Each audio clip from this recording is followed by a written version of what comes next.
കുത്തിയൊലിച്ചെത്തിയ ദുരന്തത്തിൽ വിറങ്ങലിച്ച് നിൽക്കുകയാണ് വയനാടും കേരളവും. നനച്ചിരിക്കാതെ പ്രകൃതി കലിതുള്ളിയപ്പോൾ ഒറ്റ രാത്രി കൊണ്ട് ജീവിതം കടപുഴകിപ്പോയവർ. ഉറ്റവരെ കാണാതായവരെ തേടിയുള്ള ബന്ധുക്കളുടെ പരക്കം പാച്ചിലും തേങ്ങലടച്ചുള്ള വാക്കുകളും മാത്രമാണ് മുണ്ടക്കൈയിൽ നിന്നും പുറത്തു വരുന്നത്. കേരള ചരിത്രത്തിലെ ഏറ്റവും വലിയ ഉരുൾപൊട്ടൽ ദുരന്തത്തിൽ മരണം 200 കവിഞ്ഞു. ഇതൊരു സംഖ്യ മാത്രമാണ്. കാണാതായവർ അതിലുമപ്പുറം.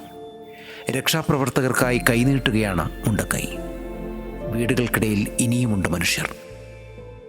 രക്ഷാകരം കാത്തുകിടക്കുന്ന ആളുകളിലേക്ക് അതിവേഗമെത്താനുള്ള നടപടികളാണ് അധികൃതർ സ്വീകരിച്ചിരിക്കുന്നത്.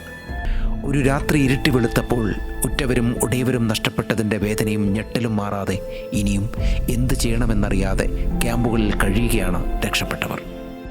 ഇരുന്ന കസേരയിൽ മൃതദേഹങ്ങൾ അതുപോലെ കാണുന്ന ദയനീയ കാഴ്ചകൾ. മുണ്ടക്കൈയിൽ ദുരന്തത്തിൻ്റെ അവശേഷിപ്പുകൾ നിരവധിയാണ്. ഇനി വേണ്ടത് കരുതലാണ്, ചേർത്തുവെപ്പാണ്. ഏത് പ്രതിസന്ധിയിൽ നിന്നും അതിജീവനം എളുപ്പം സാധ്യമാകുന്ന ഭൂമിയിലെ മനുഷ്യരാണ് നമ്മൾ. അതുകൊണ്ട് തന്നെ ഉള്ളമുലയ്ക്കുന്ന ഈ കാഴ്ചകൾക്കപ്പുറം ഒരു അതിജീവനത്തിനായി നമുക്കൊരുമിക്കാം. ഉള്ളതിൻ്റെ ഒരു ഭാഗം പങ്കുവെച്ച് നമുക്ക് കൈകോർക്കാം വയനാടിനായി.